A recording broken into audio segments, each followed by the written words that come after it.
Hey guys, what's going on? It's Jay from Faith Evolved at faithevolved.com and my YouTube channel, Faith Evolved. Of course, I'm also on Facebook. You can come by anytime and, write some replies to my videos, ask questions, debate me, whatever you want to do. I'm down for anything. But anyways, this is going to be a mental health video. And I wanted to, kind of describe in detail my journey, struggling with mental health and hitting rock bottom this year, and my slow but steady climb back out of it, back out of the pits of hell, as far as I'm concerned. So, anyways, I've done videos before on mental health. I did Facebook posts on my personal Facebook page and things of that nature. But this video is going to be kind of a walkthrough of what I went through and what helped me. So. It's going to be a hodgepodge of stuff, and I can't say everything that I've done I can't say it would be done in a specific order. I would say just the general one thing that got me through was just deciding I'm going to go on with my life. That's the quick answer, but there's more to it than that. So many folks who know me personally know I've struggled with mental health my whole life. Always been kind of a high-strung individual with anxious tendencies, and I would go through bouts of depression, and I would say mild to moderate depression. Nothing that I would get stuck at home in bed over, or couldn't get out of the house over. I was able to kind of push through it. High functioning, anxiety, maybe you can call it that. So I struggle with that, probably for at least, I don't know, maybe, 10 or 15 years of my life. Before that, I had more of some addictions and vices that plagued me, but I wouldn't have known or considered it anxiety or depression back then. So I questioned whether I had depression or not, probably in my late teens. I have a Xanga. If anybody remembers Xanga, this is like Blogspot and LiveJournal and Blogger and well before WordPress. I mean, this is like one of the original blog websites, and I had a Xanga that I started back in late 2002. And looking at some of my posts back then, I was angry all the time, cussing, and just generally just dissatisfied, and experienced my first panic attack several weeks before I got married at work. And I remember just the first time it happened, my fight or flight response kicked in over health related concerns, thinking maybe I had diabetes or something and I was going to pass out or die or something. And you don't know what it's like when you first have a panic attack. You think you're dying. So I remember just sitting in a chair at work saying, please pray for me. I feel like I'm going to die, and I had no idea that I was having a panic attack, So I called 911, ambulance comes, take me, and all they do is put an oxygen mask on my face, and slowly I calmed down. And it was later on that I was told that I had an anxiety attack or a panic attack. I was like, that can't be right, Now looking back, that's exactly what it was, And I remember that day, pretty clearly. And ever since then, and I remember like the day of the wedding, I had a little anxiety, but as soon as I saw Sarah come up on, come down the aisle, my anxiety went away. So that was good. And ever since then, I didn't have any panic attacks except for maybe after I had some THC, if you know what that is.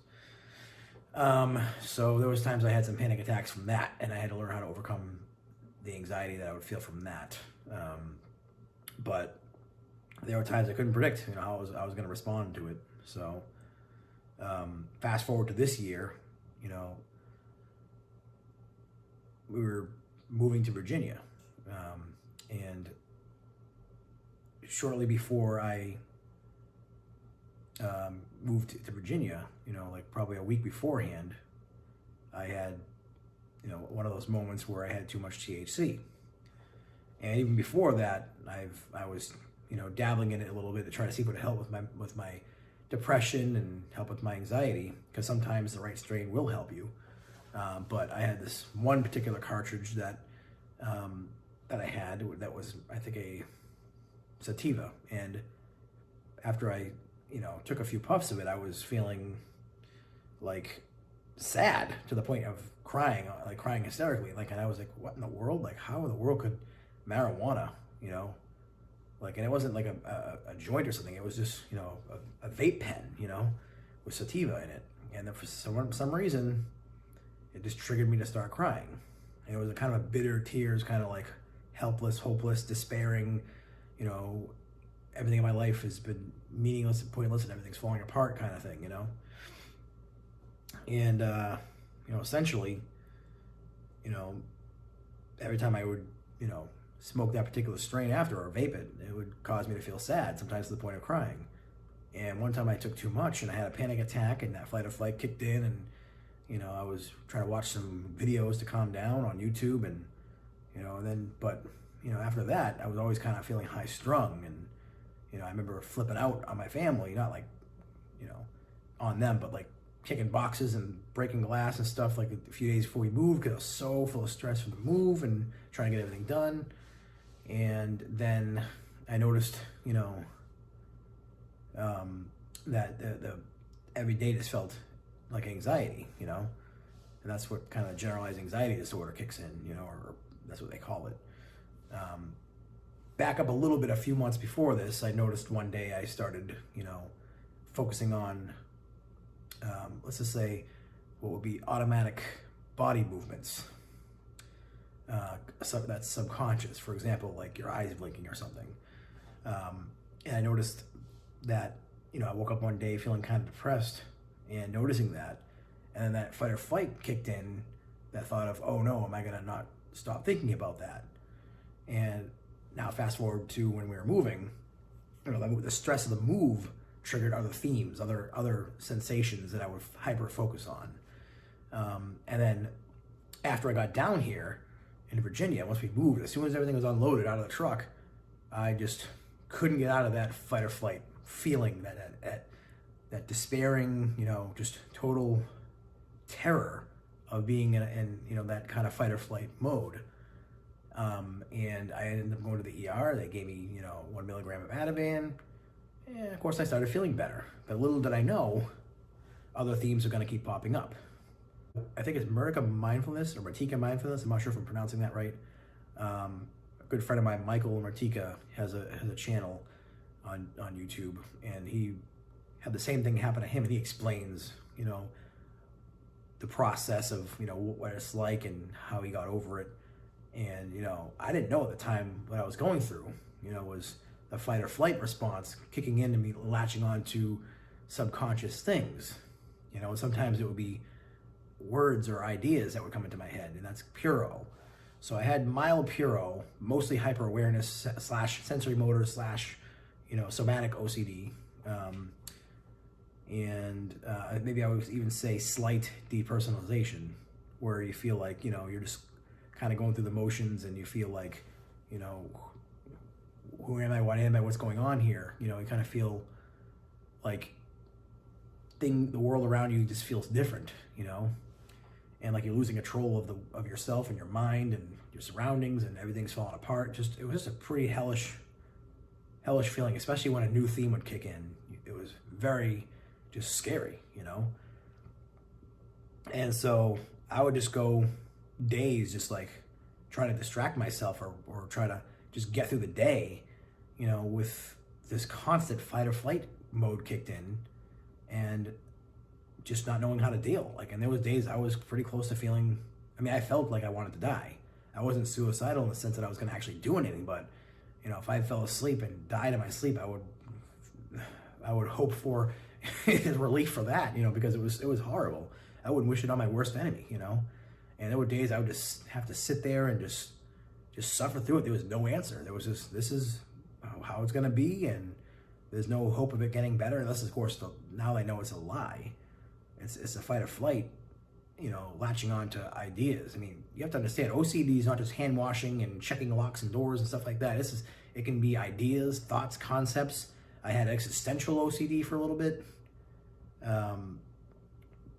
it just, there's so many different themes that can come up from it, you know, and I don't want to give too many away because I don't want to trigger anybody that has gone through it or is still going through it.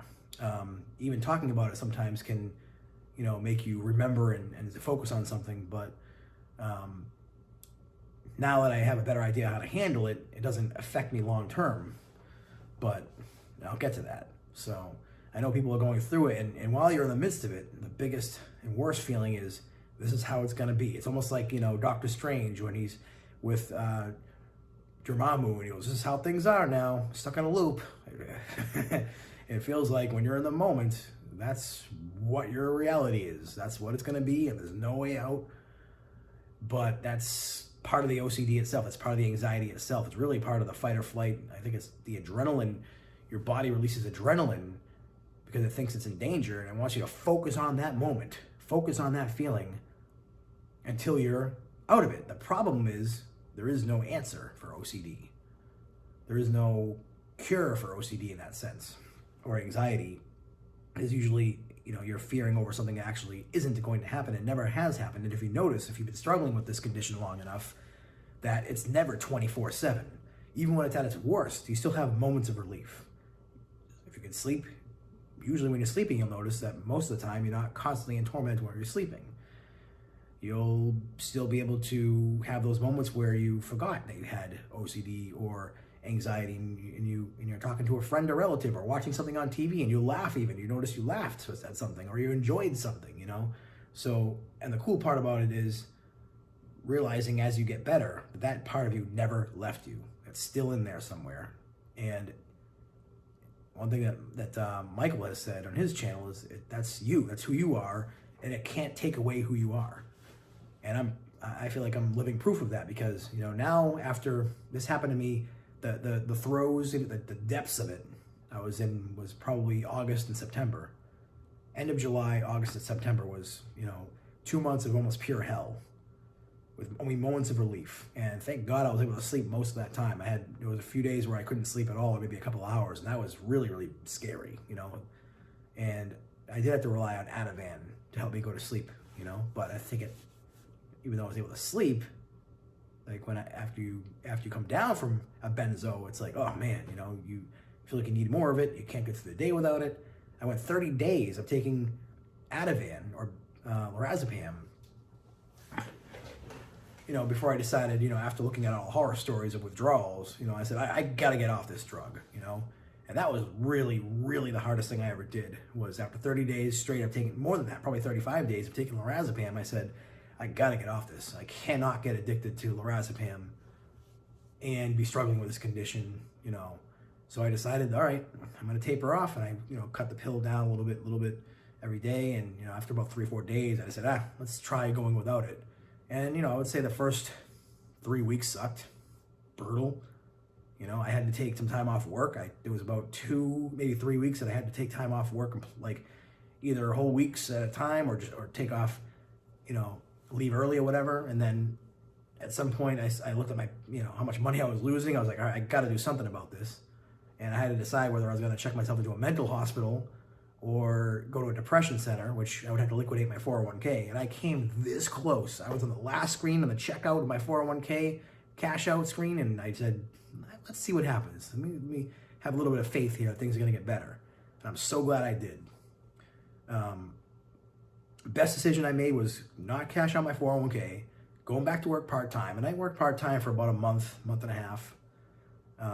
And finally took another leap of faith of going back full-time. And my boss was amazing. He let me go back to work 20 hours a week for a while, then 30 hours and 40 hours. You know, they didn't have to do that, but you know, it was huge, absolutely paramount, you know. And that was a huge lifesaver right there. After, you know, taking the lorazepam for almost a month, getting off that was really, really hard. I felt like I still needed something, so I had a prescription for buspirone, which I took, and I felt that actually helped my OCD a little bit, but not with the anxiety so much. It actually would cause depression. So after about a month of taking buspirone, I quit that cold turkey, and no withdrawals whatsoever, thank God. Then I tried a little microdosing of Lexapro, and maybe it was a placebo effect. I felt it helped a little bit with, you know, maybe lessening the symptoms of depression and OCD, but not so much the anxiety. So, and I would still drink my magnesium. It's a little powdery mix in water. Don't know if it helps, but it seems to do something.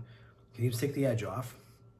I had some, probiotics I was taking, and ashwagandha, and I was taking GABA for a little while. So those are some of the supplements and prescriptions I was taking.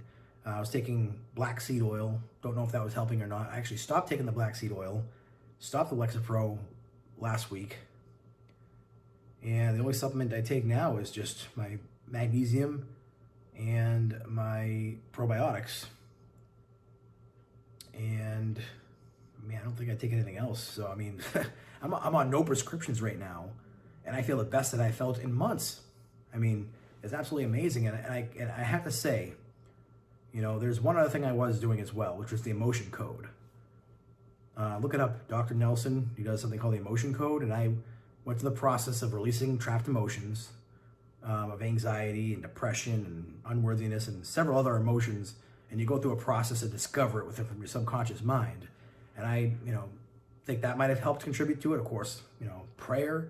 I'm doing a Course in Miracles, which has you focus on, real thoughts of God and getting rid of unreal thoughts of fear and anxiety and things like that. So, that I think maybe it helped me. I had people pray over me, pray for healing. Last Saturday, I went to a healing service at church and was prayed over to have OCD released. The next day was my birthday, and it was a great day. And ever since then, it's been, I would say, mild, But there were days where I still wake up and you still feel that dread. I remember, 3 weeks ago, just waking up in the morning, just feeling absolute dread, and just like, here's another day I'm gonna have to suffer with this anxiety and OCD and depression and just this helplessness and hopelessness feeling, and this feeling of like I'm never going to be able to feel love or receive love, or just be completely like in a hellish realm for the rest of my life. And just this decision to sit there and go on my laptop and work anyways, and even though there's no answer to this condition, no answer to the situation, I'm just going to go forward with it and live my life as if nothing's wrong, And then I noticed a few hours later I felt better. And out of all the things that I've done, that was the hardest. But I also think that sometimes the hardest decisions are the most impactful and powerful decisions. And every time I made the decision to keep going on with my life, I ended up that things weren't so bad. And things were starting to get better and improve. And I would say every week since late July, early August, maybe the end of August, early September, when things started to feel like I was coming out from under this dark cloud, it got better, 1%, 2% better every week. And then this past week, it's been like 10% better, 20% better even, And from the very worst of it, I probably would say I'm about 60% better, And it's just absolutely astonishing that you can go from such a low vibration, such a low despairing point of near suicidal, just anxiety and dread, to being, I think I can do this now, And another huge thing that helped me was, all these negative thoughts of, you don't deserve this good thing or good life, or, maybe my genetics are set me up for failure, and, it's not my fault, but I'll never be as good as I ever want to be, or I'll never attain, happiness and peace and love and joy. And then I just had those thoughts come in my mind and be like, I don't have to listen to that. I can think it. You can't stop your thoughts, but I can say, you know what?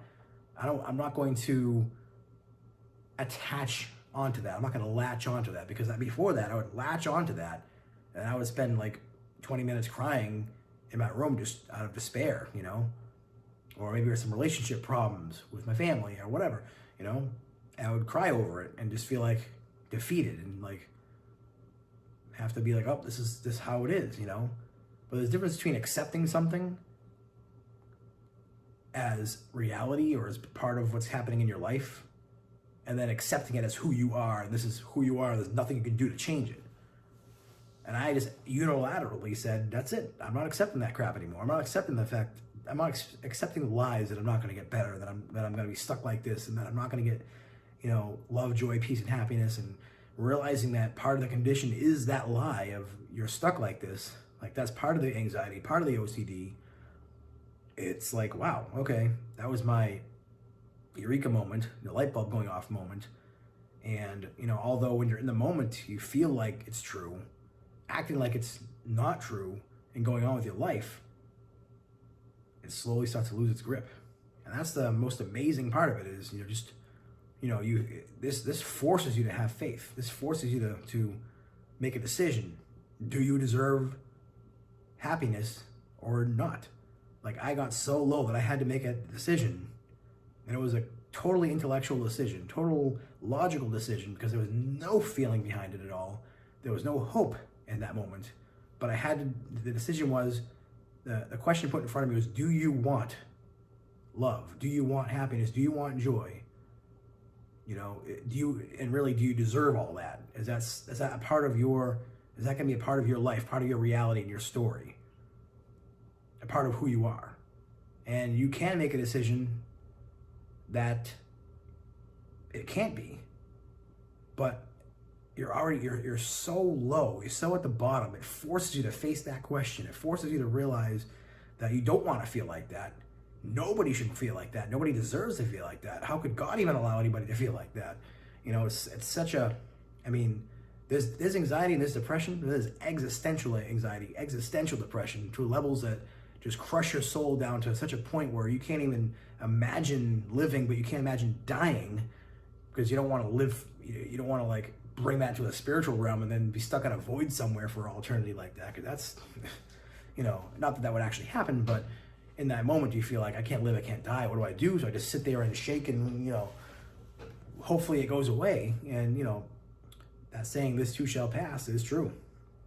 It always passes, it always goes away. You're never stuck in that moment. You're never stuck in that pit of despair. It always gets better. Could it always get worse? Yeah, but then all right, now you've been through the worst of it.